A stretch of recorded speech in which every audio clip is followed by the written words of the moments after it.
proudly presents living legend and elite level trainer, Ronnie Shields.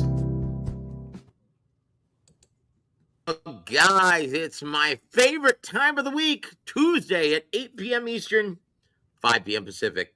Guys, and we're going to sit down with the living legend, one of the best to have ever done it, one of the greatest trainers of all time, the incomparable Coach Ronnie Shields. Ronnie, how are you doing, brother?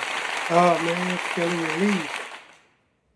Yeah, didn't want to come back from Bay, did you?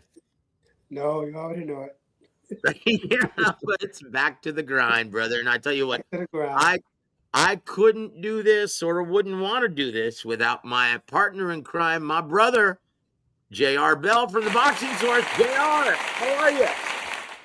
All good, all good. Very thankful to be on here with Brother Joseph and the coach, Ronnie Shields, for the latest edition of Real Boxing. Oh, I tell you what, man. Guys, look, we've got a packed show.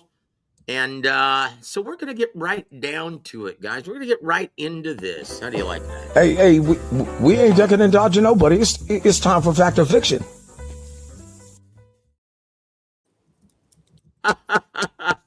I love hearing Floyd's voice, man. Oh, man. Hey, you ever heard of Forbes? But, guys, we're going to get right down to it. And I've been dying to hear what Coach Ronnie has to say about all of this. Oh, here we go. Number one, JR. Hey, like I said before. No. All right. Anthony Joshua will unofficially retire from boxing, but will have second thoughts after Tyson Fury takes Wortley's belt later this year. Fact or fiction?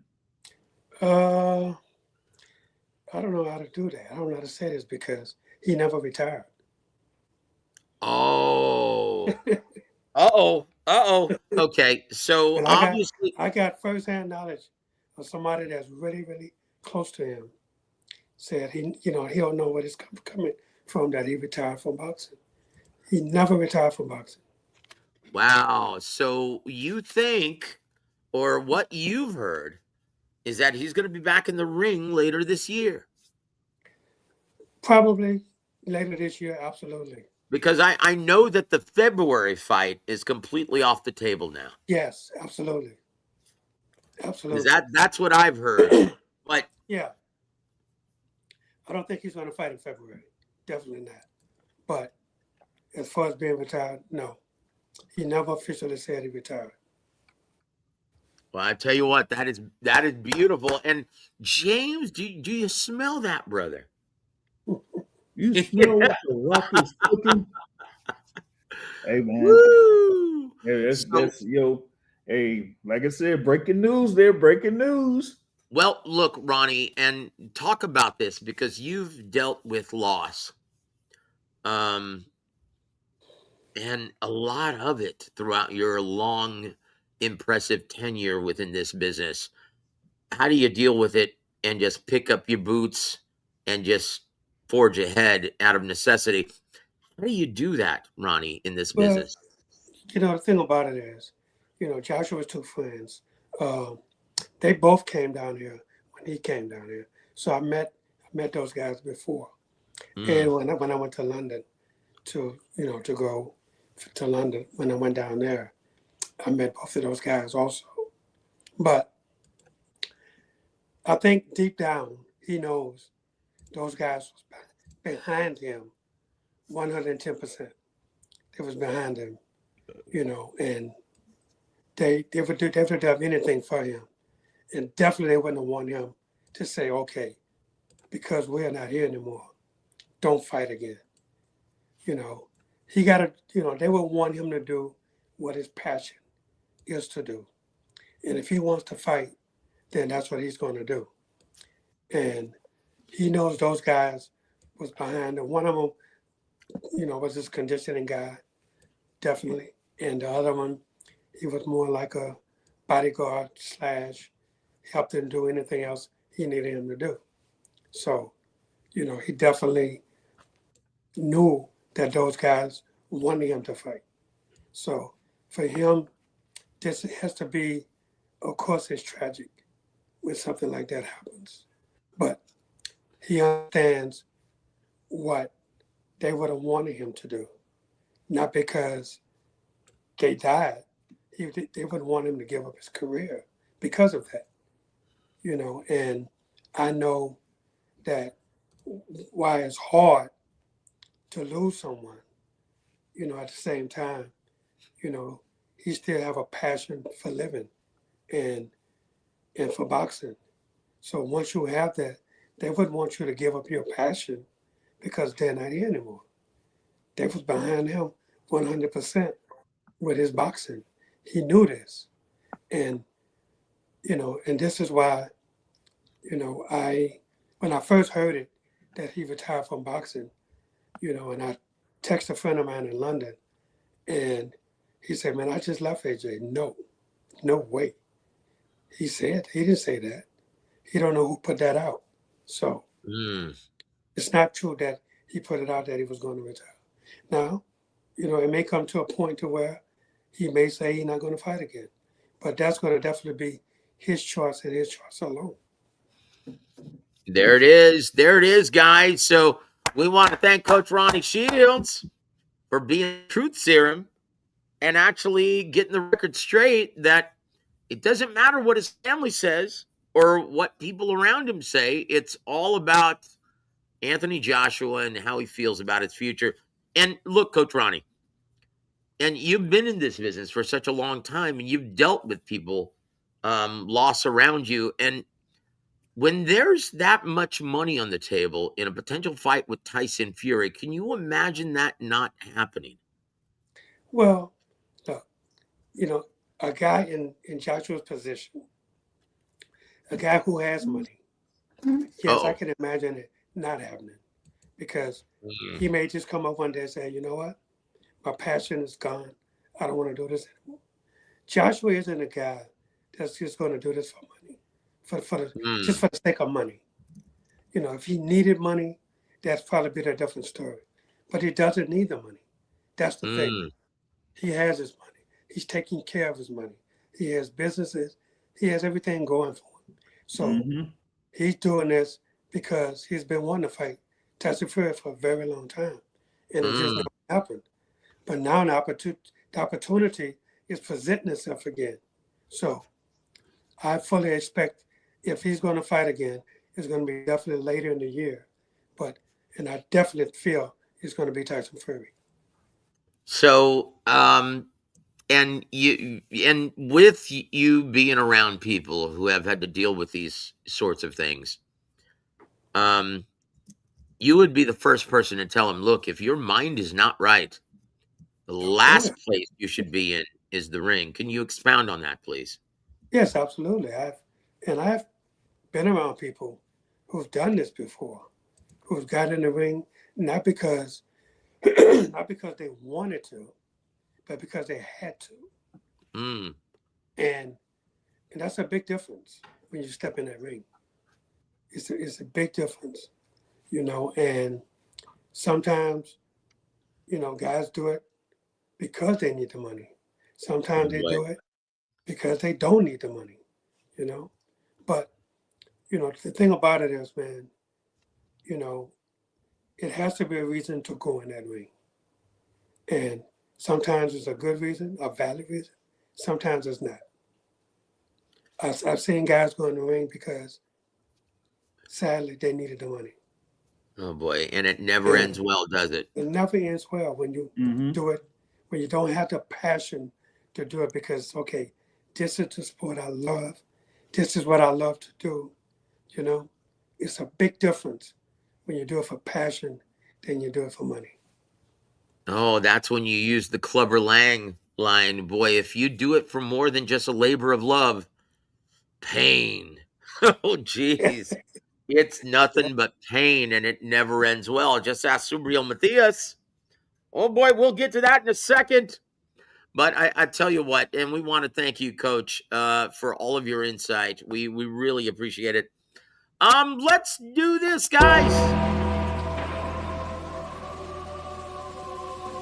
Terrible Fan takes on Twitter/X.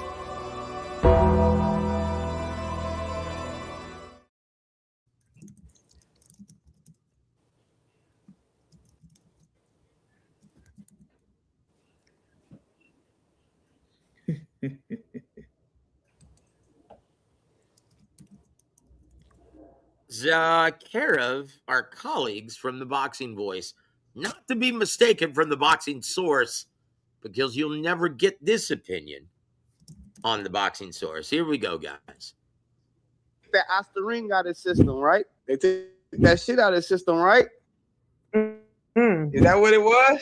He tested positive for traces of Ostarine, yes. I know. They took that shit out of his system. So you feel like once it came up in his system, he stopped it or something? Once it came up in his system? You see, he wasn't the same. That nigga got hit. That nigga didn't know what to do. He ain't got no dog in him like that. You see real dogs, they gonna keep coming back. They ain't just barking, they coming back to bite. The referee did a great job with the stoppage too.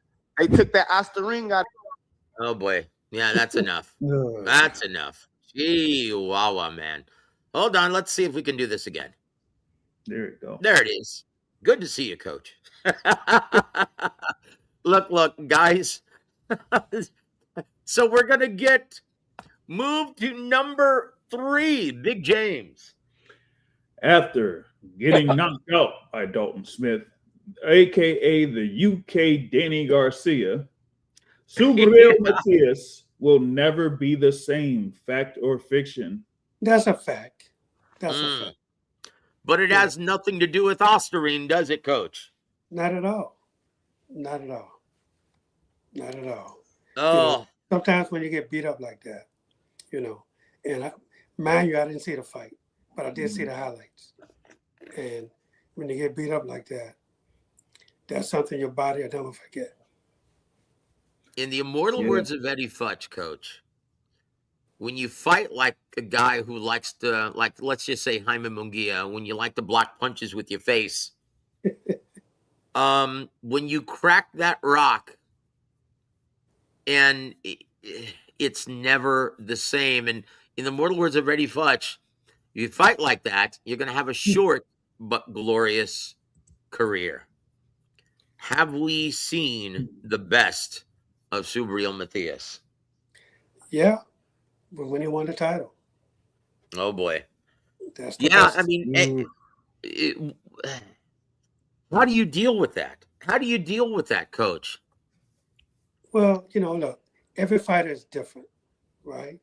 So, but you never know what his mindset is. If he's dreaming about this now every night, he'll never be the same. He'll never be the same fighter. Some fighters, when they get knocked out and get beat up, they get back in the ring, they become glove shy. And when you become glove shy, you're never, ever going to be that dog you was before. So it's very difficult for some fighters, after getting stopped, to come back and be the same. Some have done it. Some just have the dog in them to do it. Well, you know one person very intimately who was able to come back, but it was a very curious and different case in Arturo Gatti. You taught him how to box. You taught him how to work behind the jab. You taught him how to use his footwork as a foundation of his defense and quit blocking punches with his face. Do you see that happening with Subriel Matias? Yeah, absolutely. Look, every fighter don't want to learn defense. Yeah. They only want to learn offense. Yeah. It's a shame to say that, but every fighter don't want defense. They only want offense. And they don't want you to teach them how to catch and fire back. They don't want to do that. They want to catch and then fire back. They want to catch the punch with their face or with their body and then fire back. It's easier for them, they feel. And Arturo Gatti just happened to be one of those guys. Man. Yep. Wow. I tell you what. Yeah, I honestly, so what did it take convincing of Arturo Gatti? You say, hey, dude, you can't be taking this much punishment because your shelf life in this business is going to be very short. If you want to receive paydays and have that longevity and that glory, learn how to box. Come on. Is that what it took convincing him? No, he never, ever wanted to be a defensive fighter. Oh, He always wanted to jeez. be an offensive fighter. Oh, You know? boy. Thunder And was special, wasn't he? he was really special because you know what? He could fight. Simple. He could fight, but he always wanted to be in exciting fights. And he seemed to be one of the few who compartmentalized whenever he got beaten or knocked out. Like, and what comes to mind is his brutal ass whooping from at the hands of Oscar De La Hoya. He seemed to put that away and move forward. How did he do that? Just the same as Floyd Mayweather. The same as Floyd Mayweather. He Yep. put it away and came back and he won the title again. You know, but that's who he was. You know, and you know, you can't change a person for who he wants to be. Mm-hmm. Oh, You boy, know, and you love to have someone like that in your gym, don't you? In fact, you Oh. still have a poster of Arturo Gatti in your gym, don't you? oh yeah, got a lot of pictures. There it is. There it is, guys. I tell you what, we're going to move Yeah. on to number 2. Big James. Here we go. All right. The handlers of Boots and Ortiz know that there is not enough money to support this matchup at this time. Both camps will go after belts to enhance their market value in the interim. Fact or fiction? Now that could be a fact because I've been hearing that they offered only so much money and both guys said no. So, you know, that's just a word on the street that both guys want a lot of money for this fight. Not Yeah. that they don't deserve it. They probably do deserve it. But they have to understand that there's only so much money in a pot. You know, you can't print it up. You know, you can only get what they give you. And you can demand all you want. Mm-hmm. But unless television is moving and saying, hey, bro, this is it. We're not putting in any more money. So y'all either divide whatever it is that's there or you don't fight. Wow. And unfortunately, in our sport, this happens a lot. This is not the first time. It's not going to be the last time. Yeah, and look, I'll be honest, and it's hard to swallow because they're looking at guys like Teofimo Lopez and Shakur Stevenson. From what I've been told, they're making 10 million rock apiece for that main event. And they're like, well, why can't we have that? And it's hard for them to understand. They're not there yet. You know, these guys, you know, they need to show these guys the numbers when they fight on pay-per-view. They need to show them everything. Yeah. So they can understand why they can't make that kind of money right now. You're headed in the right direction, but you're not there yet because your numbers don't match up. Do you think, Coach, it's the people around them whispering BS into their ears, not the intelligent, experienced boxing guys that they've hired to do that job? Well, it's always people in the ear. Always. Oh boy, man! You know that's going to always happen. You're not going to have a career without somebody coming up to you and telling you you shouldn't do this unless they pay you this. You shouldn't do that. I hear this every day, all the time. People think they deserve more than they've been offered. But again, when you show them their numbers, they don't want to see it. No, I want to see it. It's always, I want to see the real numbers. Dude, I'm showing you the real numbers. Yeah. That's your number from your fight. Nobody watched it. So what makes you think they're going to watch it now? See, they just depend on, okay, everybody want to see this fight. Okay, yeah, everybody do want to see that fight. But they can't guarantee you that that's going to happen. How could they guarantee that? That people are going to buy it. Right. Yeah. Well, and another thing, Coach, a lot of boxing guys have a very hard time understanding that they're living in a diehard bubble in which everyone is enthused, but that's not how everyone feels. Exactly. And it's like, oh, wait a minute. I thought everyone wanted to see this fight. Well, yeah, but everyone in the mainstream and casual audience, they have no idea who you two are. And that's the problem. That's it. Yeah, That's that's it, the problem. guys. Yeah, the Main Street fans, they want to see this. Oh, absolutely. They want to see this. But the problem is that's not enough. You need more than just the diehard fans to see That's it. Yeah. That's it. That's it. And when everybody's stealing it nowadays, Oh boy. That's another problem. Exactly. When the mainstream and casual audience are the only people purchasing these events, you need their involvement. Yes. That's it. And it boils down to that. And yeah, very well said, Coach. And that leads us, we're going to jump around, guys, like House of Pain. So we're going to jump around to number 6. That's a perfect segue into this, Coach. Big JR. Oh, boy. Big Pack problem. it up, pack it in. Let me begin. I came to win. Battle me. That's my bad. All right. I love it. In fact, this past Friday and Saturday night, I played that song both those nights. Man, Right. my DJ set is killing it as of late, guys. Yes. All right, here we go. Alexander Usyk will scrap the idea of facing Deontay Wilder in the USA because no one will be willing to guarantee their absurdly high purse demands, fact or fiction. I think that's a fact, but I don't think it's just in the U.S. Oh. Everywhere. Oh boy. That's going to be a problem everywhere. Yeah.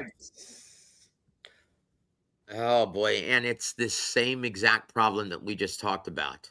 Yes. Look, Alexander Usyk, when you pay him those exorbitant purse amounts and he's fighting genuine ticket sellers and attractions like Anthony Joshua, like Tyson Fury, 4 times he's received the red carpet treatment. But how's everything looking when they aren't involved on the marquee? Yeah, it's not, and, Wilder hadn't been around in a while. So who's going to buy him now? Nobody's going to buy him here. Oh, boy. Yeah, and that's the only name he could think of to try and attract mainstream fans. Yeah, that's who else is there that could possibly sell an Alexander Usyk event in the U.S. market, Coach? Nobody. That's it. Yep. JR, do you have anything to add to that? Because, that's pretty much, I mean, like you were saying there, in reference to these purse demands, that's what Alexander Usyk is asking for, as far as minimal guarantees. And if you don't have that many opponents out there that could even come close to that, Deontay Wilder is the only name that's out there. You could have the guys that are coming up like a Moses Atama or somebody like that, or a Lawrence Okoli or whatever, or Agit Capio, who recently won in his interim title defense. They're not going to have that name behind theirs behind like Deontay Wilder does. Excuse me. So if you don't have that type of name like Deontay Wilder, then you're not going to get that much interest from a world stage, much less regional stage as it is. So if you can't get this done in the U.S., then good luck if you could try to find it anywhere else. Oh boy, I tell you what, they can always go to Saudi. Oh well, something tells me that's why they're testing the free agent market, because Turkey Al Sheikh, things are changing. Things are changing in Sela and Turkey Al Sheikh land. Riyadh season saying, hey, you know what? We're not going to pay you those kind of purses any longer, especially if you cannot sell. Oh, boy. So, hey, tough luck, Buster. Hey, we'll welcome you back with open arms when you realize that what we were offering you is fair and more than fair. Because from what I've been told, that things are changing with Riyadh season, especially with the introduction of Dana White in the American market. Guys, look for this being an ominous sign of things to come for those guys who expect to break the bank with soft touches. Well, speaking of break the bank, let's go to number 5, JR. All right.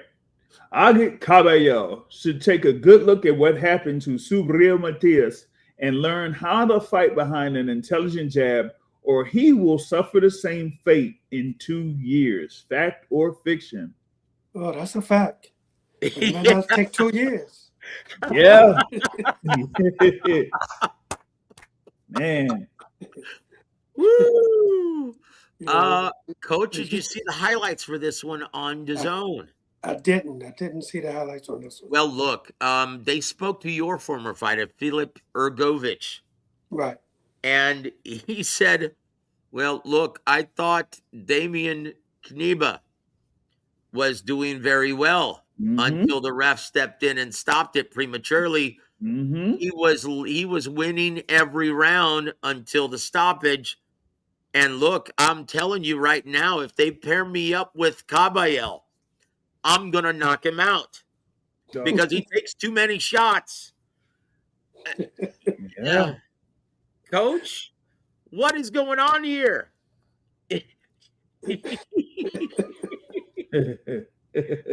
How long do you see him lasting with the Jaime Munguia School of Defense in the heavyweight division? Guys who can punch in the heavyweight division. Yeah, guys that can punch and kill him. Yeah. No ifs, ands, and buts about it. He can't mess with the top guys in the division. If he's getting hit like that, no way he could take those punches. Yeah. Oh, Man. boy. Like Damian Kneba was doing, well, as I said, with the first couple of rounds, was able to cause a cut, on Agit Cabello, and it just like took a little bit of a flurry, from Cabello for the referee to step in and say, "Oh, no, that's done." So, that's why Kneba is complaining. His promoter was complaining as well. But y'all talk about Filip Hergovic, said, "Hey, let me at him." You had Lawrence Okoli that was there, and also Tony Yoka that was there. It's like you had a whole bunch of scrappy dudes there in attendance in Germany. Let me at him. Let me at him. Oh, yeah. Scrappy do, yes. I tell you what, they're on to something, though. They're on to something. They're licking their chops. Oh, yeah. Look, I'm going to go back to this, Coach, because that stoppage in Germany was hideous. Yeah. Terrible. And there are a lot of people that are arguing that the stoppage with Subriel Matias, him being the incumbent, reigning and defending WBC champ at 140, wasn't given the opportunity to fight through adversity. Coach, what are your thoughts on this? Because these guys seemingly work way too hard not to be given the opportunity to recover. And that's why you work so hard, isn't it? What are your thoughts on this? Look, I mean, I've never been a referee in my life, but I've been a fighter. And I want every opportunity that I deserve for, number one, getting that fight. And if it happens to be a championship fight, give me every opportunity to win, like you're giving the opponent, And sometimes, yes, do they stop fights early? Yes. It happens all the time, But here's the thing. Referees and judges, what they're supposed to do is study these opponents before the fight so they can understand what they're looking at, who they're looking at. If you, go back, Trevor Gaddy, Mickey Ward. Remember that fight, right? I think it was the first one. Both guys were taking shots like crazy. Mills Lane. No, it's Frank Cappuccino, Coach. Was it Frank Cappuccino? Yep, Frank Cappuccino. Okay, Frank Cappuccino. A very seasoned referee. He could have stepped in and stopped the fight, but he didn't. Because he knew both guys. Obviously, he did his homework and understood what he was watching, and that these guys had the tendency to come back from adversity. So, but you don't see that these days. Mm. These guys probably don't even know who these guys are. They just jump in the ring and say, hey, you know, I'm going to just call it like I said. But sometimes you can't call it like you said. It's not fair to the other fighter. Yeah. If he's able to get up and show you he's willing to continue, you have to let him go. You can't think for him that he's had enough. Because obviously, if he's telling you, I'm okay, and he's not staggering or doing anything like that, then you have to say, okay, go ahead on. I'm going to give you your opportunity. This is what boxing is all about. You know, you go be up and then you go be down. So if I'm losing every round, so what, you stop the fight because I done lost every round? You're not going to give me an opportunity to try to at least have a chance to knock this guy out? No, that's not fair to me. And I've seen it before. Guys losing every round lopsided. Then all of a sudden, I've seen guys come back and win by knockout. Yep. So, you know, it's about opportunity, but it's about knowing the fighters.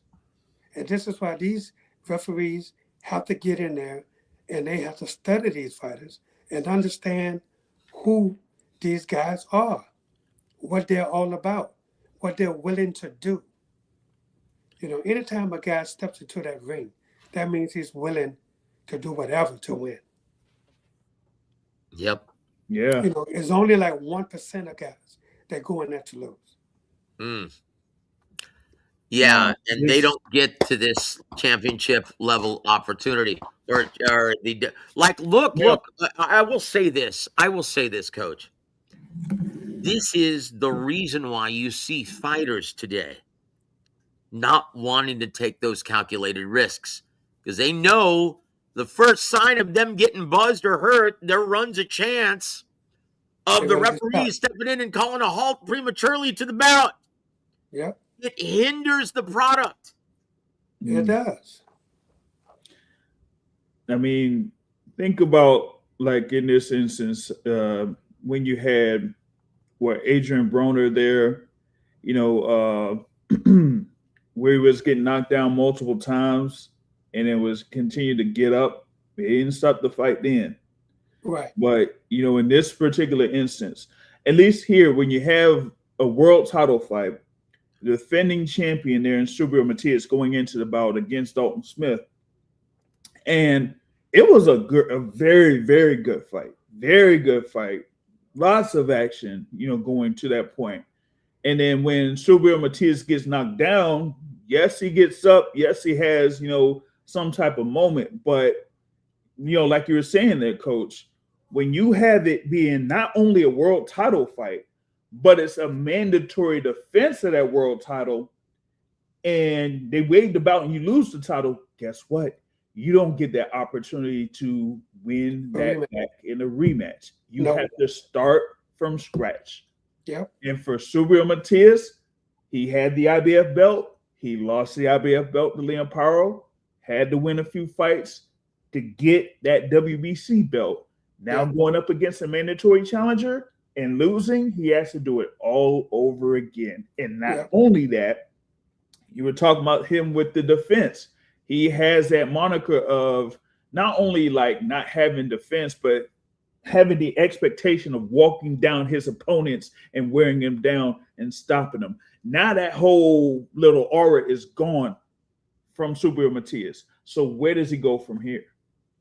Yeah, and that's the thing.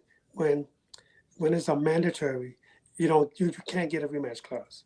Mm-hmm. You know, and is it fair? No, it's not fair, because just because he's a mandatory, you know, that shouldn't matter. It shouldn't matter, you know, especially if there's controversy behind it. You know, now he got to step back in line. Hopefully he can get, you know, a really good ranking and able to get it back in maybe one or two fights, and he become a mandatory, you know, but that's his only out. You know, and it's crazy because, you know, you should be able to get a rematch clause even if it's a mandatory. You know, because here's the thing. Let's say the fight was a draw, right? That means that they could possibly fight again the next fight. So what's the difference? If, he's there, even though you're the mandatory, still, he was the champion. So what do you put the champion back at in the ratings? Do you just put him in the top 10 now? You put him in the back of the top 10? Or you put him up front? That's Well, I tell you what, not being a big ticket seller, Ooh.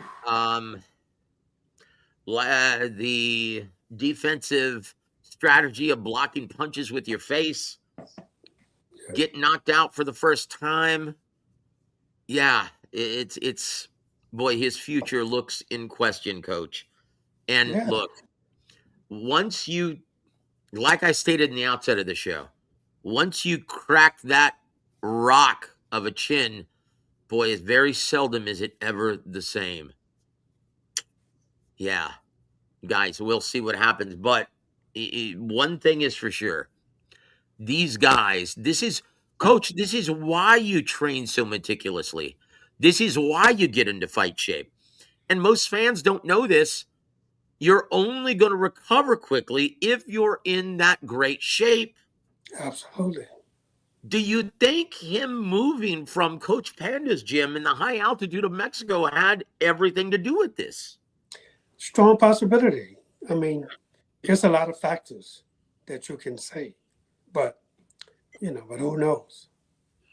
Well, only time will tell, guys. Only time will tell. We'll move on. But all I can say is this: Agit Caballel, take a good look, because that may be you in the hardest punching division in boxing.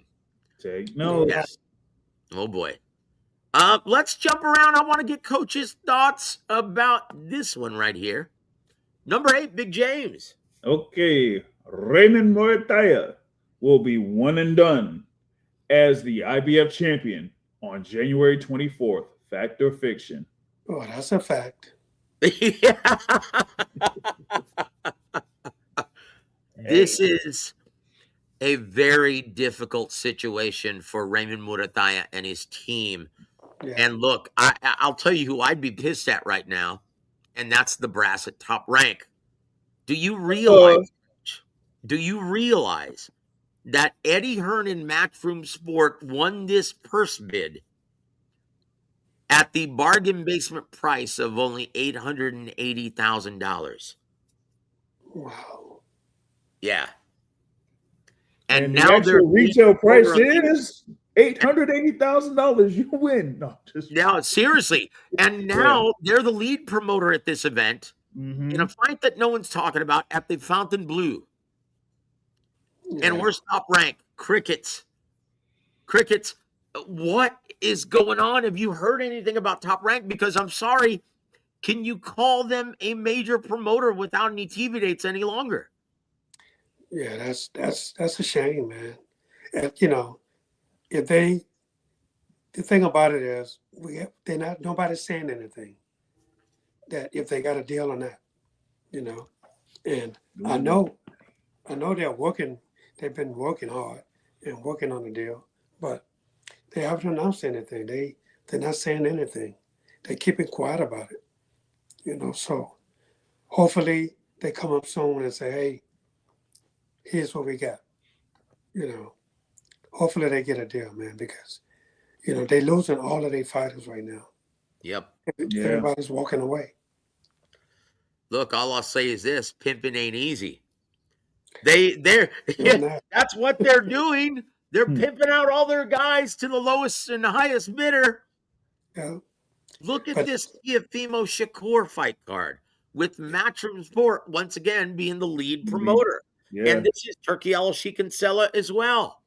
Yeah. It's like they have no choice. Look at Xander Zayas versus Baras Abu, however you want to pronounce his name. That's a unification bout. Yeah. Where can we see this, Coach? Google Magic, my friends. Look up on Google and type in where can we see Zayas versus Abu? And you'll see nothing. No. Did I just hear a ghost? Yes, you did. You did. From Top Rank Inc. also. Oh man. Yeah. And the crazy thing about that's a unification. That's a unification fight. Mm-hmm. That's right. And we can't see that with no TV dates. Coach, are we going to start to see layoffs from Top Rank? Because we're already starting to see them let go fighters. Yeah, I see them let go fighters. Yeah, I mean, how can they stay on board if they don't have a TV deal? That's hard to do, man. And yeah.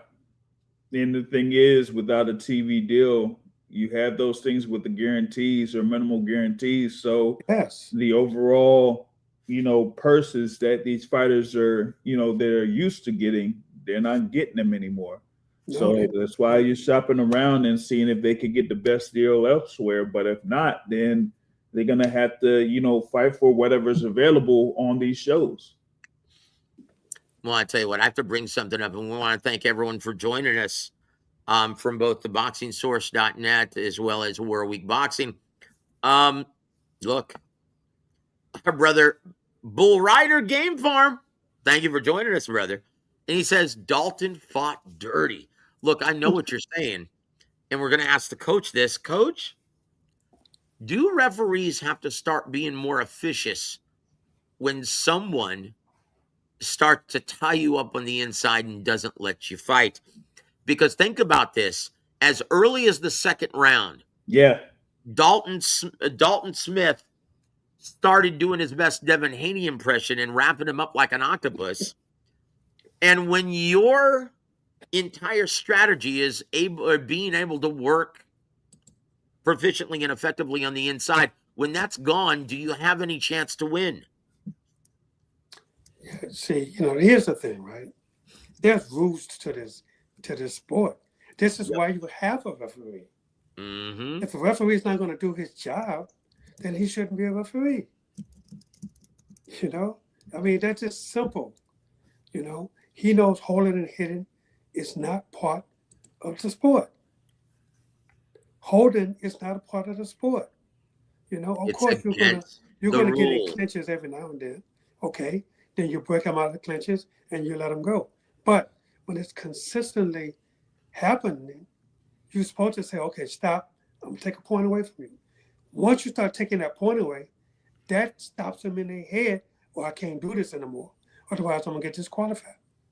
That's right. And so to all of these fans who truly believe that holding and excessive clinching is a part of the sweet science and should be allowed to be your strategy, can you correct them, Coach? Yeah, that's not a part of the strategy. That shouldn't be a part of the strategy because it's illegal. There it is. This is why you have a referee. And look, so I can't fight like Jack Johnson? No, I'm just kidding. Look, and this is why it's illegal, guys, because, Coach, it's only used to cover up a deficiency. Either you're fatigued, 1, 2, you're hurt, or 3, you can't fight or defend yourself proficiently in the pocket. Neither one is good. Yeah. And especially for the entertainment value, for the fans, the ticket purchasers, the ticket holders, the guys purchasing the fight on pay-per-view. Is it any fun for them to see excessive holding throughout for 12 rounds? Not at all. That's not what they pay for. And that turns people off. That turns the fans off when they see these things.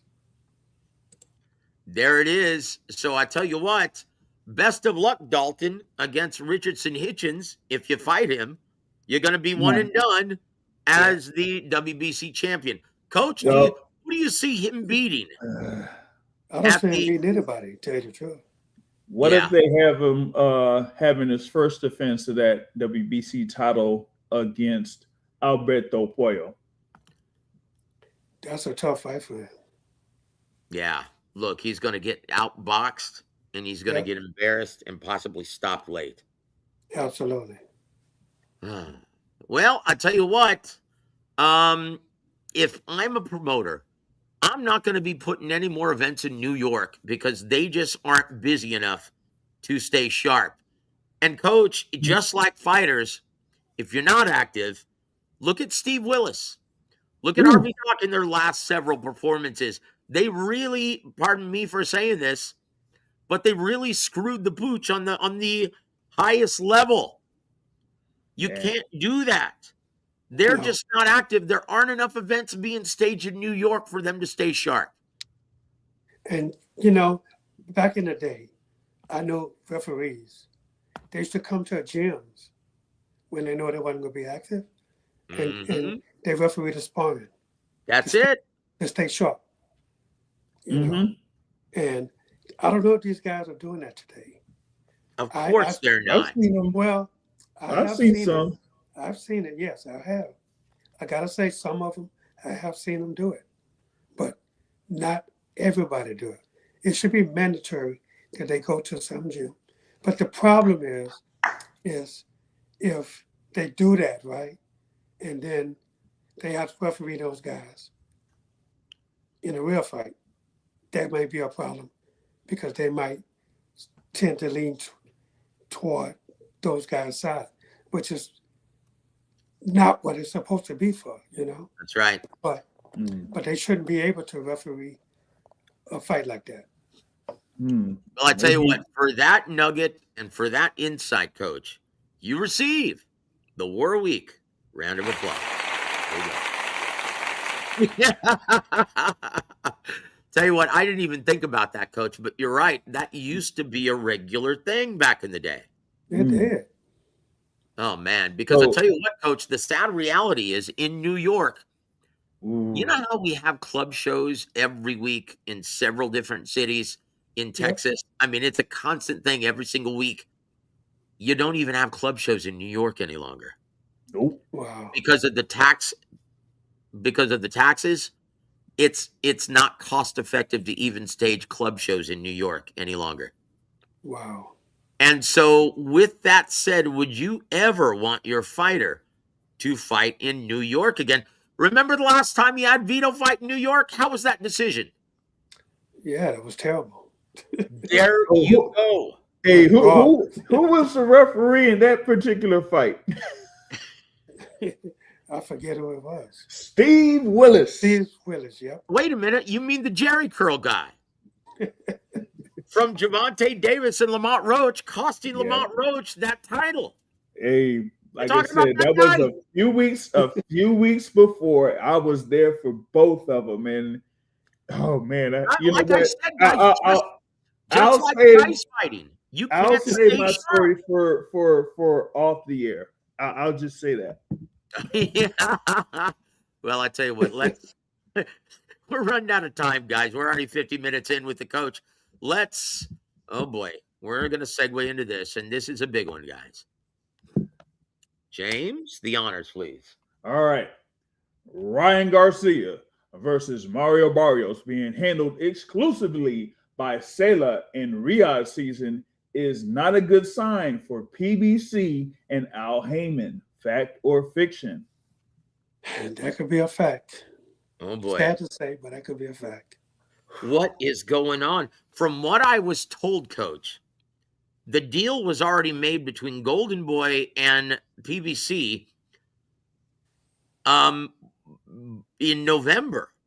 And then all of a sudden, Sela swoops in for some reason that hasn't been revealed, and they take over this event and put it on DAZN, not Amazon Prime. What's going on here, Coach? Yeah, something fishy is going on there. That's crazy. I hadn't heard that, so just looking at this now, that's crazy. You can only deduce certain scenarios here. I'm afraid to say this on the air, but I'm going to say it anyway. It maybe seems that PBC is one, not only ran out of money to guarantee these big purses, and two, lost their Amazon Prime distribution deal.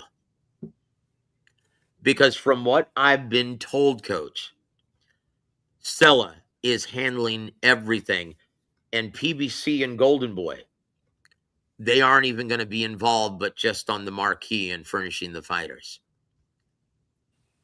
They lost their event to Turkey Al Sheikh and Riyadh season. That's crazy. Oh boy. That's So I tell you what, we're gonna let the fans digest that and let Coach digest that, and we're gonna move on. We're gonna move on. But look, let's go back to this, guys. Now we talked about the business side of this in Top Rank, but let's get to the X's and O's. Coach Raymond Murataya, how's he gonna deal with that Cuban style of not wanting to take the lead, not veering from the script? He's going to be forced to do something that he's not grown accustomed, he's not fond of doing, and he's going to have to try to become the effective aggressor. Can you learn that in one camp, Coach? No. How did that work against Tevin Farmer? Uh-oh. Uh-oh. There it is. Oh, boy. That tells you everything right now. Oh, boy. Coach, look, Robert Garcia, that's how he fought. He was the effective aggressor when he was the champ at 135. Yeah. That's what he teaches, but he's not a miracle worker. You cannot teach that in one camp. How long does it usually take to add that new wrinkle to a veteran fighter who's a counterpuncher by trade? Does it ever happen, Coach? You know, man, it takes a while to change everything. And you know, you could be in this game your whole life and still not be able to change it. You know, it just, you know, we just got to see what's going to happen. But, you know, I just don't see him winning this fight. You know? Yeah. I just don't see it. Because you know, Coach, that you can't do anything. And the Cuban fighters, they will stink out the joint if need be, but they will not take the lead. Yuriorkis Gamboa, guys like David Morrell Jr., they are anomalies. Yeah. They're freaks of nature. Yeah. But guys like Erislandy Lara, Guillermo Rigondeaux, the list goes on and on and on. Yeah. They're not going to take the lead, guys. No. I'll tell you what, tough luck for Raymond Murataya in Top Rank. And I feel bad for him. That they are going to lose this fight for not even $1 million. The winning purse bid was $880,000. Wow. Yeah. Shocking, guys. Shocking. Well, I tell you what, we're going to move to this. Let's see. Where is this? Well, I don't have this on Fact or Fiction, but we're going to do this. Fact or Fiction, Coach. Jaime Munguia. Yeah, he'll never be the same because he's turned into a businessman, and he turned down a fight for the IBF title vacant at 168 against Osleys Iglesias. Fact or Fiction, Coach, Jaime Munguia is ducking that smoke. Fact or Fiction? I think that's a fact. But I've been hearing, I saw something the other day that he may fight Vicendez. Oh, boy. Now, understand this, right? About 2 weeks ago,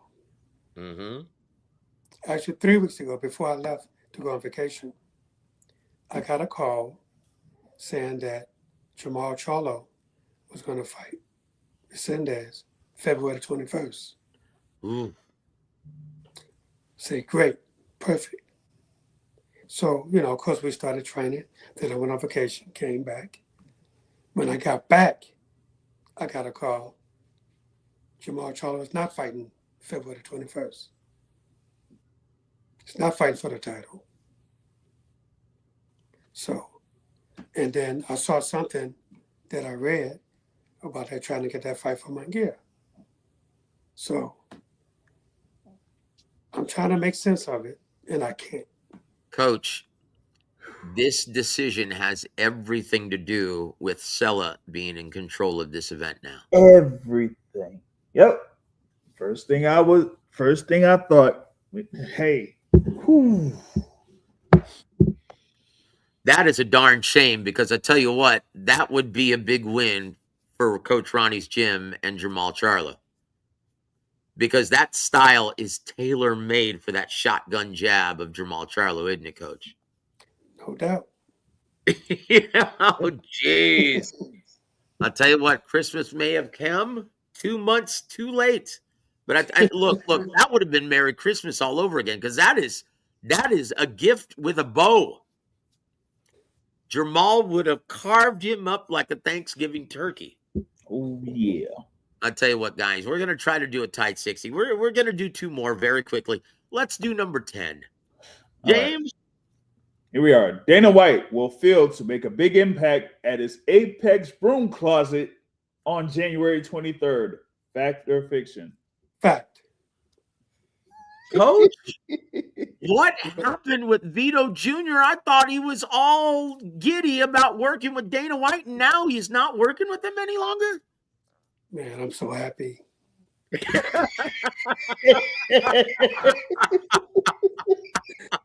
I'm telling you, I am so happy.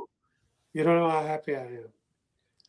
And when his father called me, even before they announced it, that he signed with Samsung, I was so happy.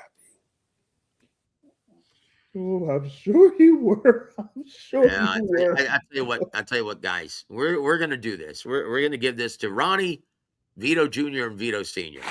Congratulations for seeing the light. There you go. Absolutely.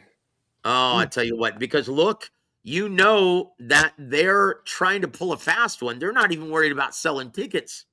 No. And the primary reason why, and people don't know this unless they're in the business, you don't have to show them the live gate. You don't have to operate under the Muhammad Ali Boxing Reform Act. If you don't sell tickets, they can pay them whatever they want.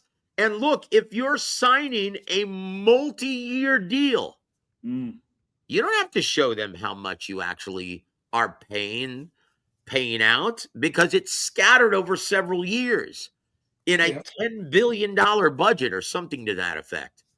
Yeah. You don't have to tell them anything. Sure Was don't. that the primary reason why they said no to Dana White? Absolutely. There it is, guys. There it is. You heard it here first from Coach Ronnie Shields. Tell you what, very smart. You got to give that to Vito Sr. He knows this business inside and out, doesn't he? He does. He knows it. There it is. He's a promoter as well. We're going to move on to this, guys. Final fact or fiction. Then we're going to tell everyone good night. James? Teofimo Lopez will shock the world and outpoint Shakur Stevenson in a real snoozer. Fact or fiction? You know, I think that's going to be fiction. I can't see Teo beating Shakur. But he has all the possibilities of being a snoozer. So it's half fiction, half fact. Absolutely. Oh. You know, here's the thing, man. You know, when they make these matches, right? You know, while both guys are A-level fighters, and they both are, that doesn't mean the style matchup is good for each other. So both of them have tendencies to think about defense. But I will give it to Shakur. He does want to hit you with something. But this could be a really, really bad snoozer. It could be really bad. Man, I hope not, because I'm planning on being out there for it. So I'm hoping it's not a snoozer. Oh, goodness. I hope it's a good fight. But the problem is with the styles of both guys. You know, Shakur not going forward for anything unless he see he hurt you. Then he'll go forward and try to get you. Other than that, he's not going forward. No. Teo is the same way. Yep. Shakur might as well be from Cuba, Coach. Yeah. Yeah. Look, And Teofimo, he's a very smart fighter. He knows the business. You know, he's going to force Teo to come forward. Then Once he'll come forward and realize that that's not a good strategy for him, then he's going to go backwards. Oh boy, that's it. So That's it. Then so what's it's going gonna to happen be then? so it's gonna Once- be Teofimo Lopez versus Sandor Martin too. Yeah, exactly. Except When one guy go forward, the other one going to take 3 steps back. Then when he comes forward, the other one going to take 3 steps back. oh And we're boy. going to see a up and down kind of fight. Oh One boy. coming Welcome forward, to Ayers one Landy going back. Lotta. Welcome to Ayers Landy Lotta versus Austin Trout Part 2. There you go. Oh, That's it. jeez, coach. Well, look, let's look on the bright side. Keyshawn Davis is going to whoop that ass when he faces Jermaine Ortiz. And I know a lot of people are saying, oh, this is going to be a stinker also. Coach, No, that's please going to be a good fight. educate everyone on the mindset of Keyshawn Davis. Keyshawn can fight. He comes to fight. He's going to bring it. Keyshawn is going to bring it. He understands now what he has to do. So he's going to bring it. No ifs, ands, and buts about it. Oh, boy. I tell you what, guys expect a mid to late round stoppage from Keyshawn Davis. And That's going to be the fight of the night. Oh, boy. You know what? Maybe the fight of the night, coach. Shushu Carrington versus Carlos Castro. Yeah, Shushu is really good. At 26. That's going to be a great fight, too. And look, correct me if I'm wrong, I also like, I'm sorry, his name eludes me, the Dominican who's the WBC title holder at 160. James, what's his name? You got Carlos Adames. Carlos Adames versus Austin Ammo Williams. Yeah. Well, Ammo, he came on my gym a few times. Ammo, he can really fight. But I can't say him beat Carlos Adames. But it's going to be fun while it lasts. That's going to be a shootout. Yep. That's what I'm saying. Look, and Coach, is that the reason why they put these matchups underneath Shakur versus Tio? Absolutely. That's why they did. They had to get the fans excited until the end. Oh, boy. Well, guys, look, we hate to be the bearers of bad news, but yes. Oh, come on. That's the reality of this. Man, listen. What I don't want happening is what happened when Shakur Stevenson fought in Newark there against Artem Hartunian, and by round 9 and round 10, people started to leave. Well, wait a minute. They didn't start leaving against Edwin De Los Santos earlier? You know what? I'm not even going to comment because I had something that I was going to say, but I ain't going to say it. Okay, well, I'll tell you what. To Shakur and Tio, you get the official War a Week gong. There it is. Wah, wah.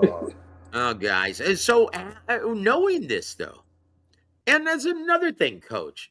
They're bragging about this event being sold out, but that's not the case now, is it? What does Eddie Hearn and a lot of promoters like to do when they announce a sold out? Did they buy up all the tickets? Are they planning on selling this in the third party market? Is that it? Is that what happened here?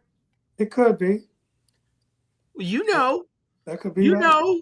What did they do whenever Canelo and whenever Floyd fought? Come on. Oh yeah, they gave away all the tickets. They did. They had to. Right. Yep. They didn't have a choice. Oh boy. Because you can't have that big build up and nobody show up. Look, Daisy has the beat here. Remember during the Shakur versus Edwin De Los Santos fight, who was in the co-main event? Oh. That was Vaquero Navarrete. Yep. Why did they have him in a fight of the year candidate right before that one? For the same reason, guys. Yep. That's what you do when you know it's going to be a stinker of a main event and it's being forced, right? And in that case, that was a forced event from the sanctioning body, right? That was all Suleiman's doing. Mm-hmm. So Top Rank knew that, and he said, well, we're going to put our most exciting fighter in the co-main event then. He's going to be involved in a real shootout. And so hopefully, and that's it. It was against the Brazilian Conceição. Versus Conceição. Bruce Chandler and Brad Goodman, they knew what they were doing, just like they knew what they're doing here on this event that's slated for January 31st. There it is, guys. There it is. Yeah. So I think that's about it. James, did we miss anything tonight? No, not necessarily. The thing I did hear this morning about Moses Atama suffering an injury, so that fight with Jermaine Franklin is. Oh yeah, I was told by Brother Thomas about that today. Yeah, they postponed March 28th or something. Yeah, it should be around March 28th. So, Coach, that must be something severe because Coach, that fighters always go into a prize fight because they know they're not getting paid unless they make it to the ring. It must be something serious to cancel this big event. Oh, without a doubt. Yeah, he must have suffered an injury because I don't think Jermaine Franklin is a threat to him in no way. So it must have been something really serious for him to say, you know what, we got to cancel this. Yeah. Yeah, absolutely. Yeah, because guys, Coach Ronnie, how many fighters do you know of go into a prize fight feeling 100% without any ailment? None. And there it is, guys. So look, let's just pray for the best, hope for the best, because he is supposed to be the heir apparent after Anthony Joshua leaves. Yeah. They're calling him the UK's version of Mike Tyson. Yeah. Mm-hmm. So let's hope hopefully he recovers and heals very quickly and at 100%. We'll see. But that's just about it. James, do you have anything left for the coach? No, just very thankful that the coach is able to join us here. Of course, he had a great vacation, and now it's about gearing up here for 2026 and seeing what's in store for his fighters. I know we got like a lot of activity that's on the horizon here for these next few months. So he's ready, rejuvenated, and ready to get into action there at the gym. Oh yeah, and that's the other thing too. That's right. That trading card is on the way. I'm gonna have that thing printed out here for the.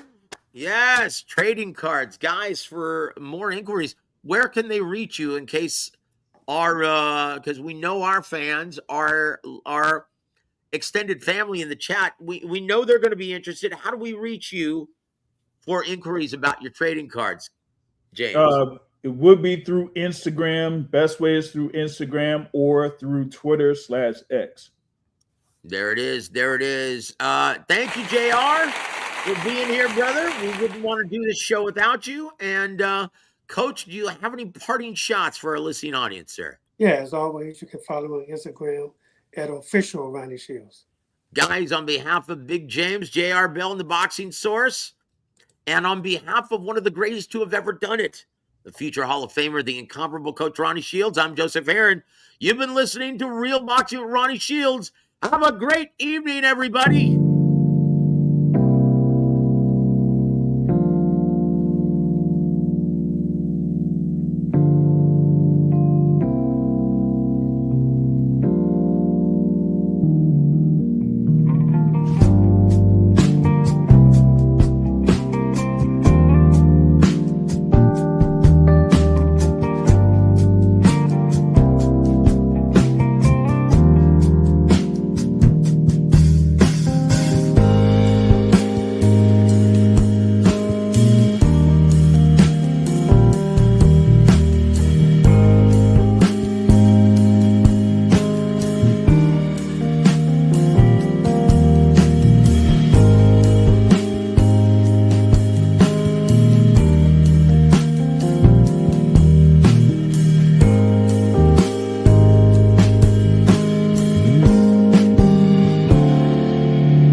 Affordable Dentures proudly presents